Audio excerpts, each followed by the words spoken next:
महाकाय सूर्यकोटि समप्रभ निर्विघ्नं कुरु मे देव सर्वकार्येषु सर्वदा।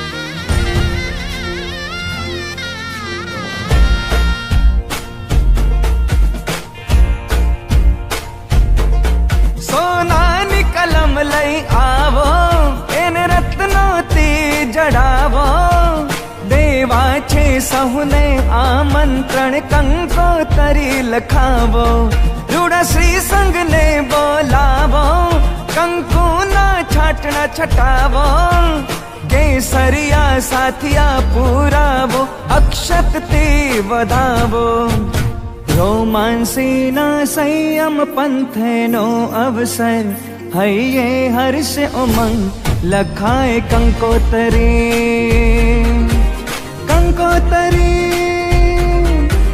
રોમે રોમે અનુભવીએ મોક્ષ દર્શન હૈયે હર્ષ ઉમંગ લખાય કંકોતરી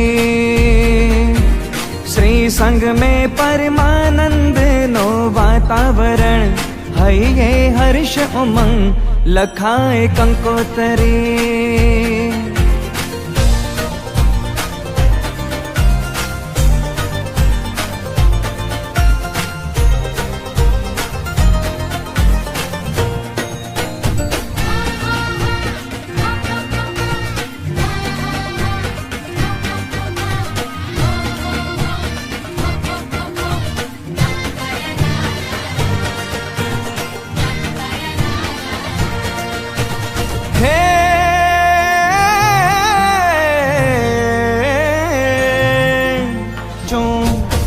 आशीष आप जो अमने तामे सहो बदा प्रेम भर्यो आमंत्रण स्वीकारो कंकोतरी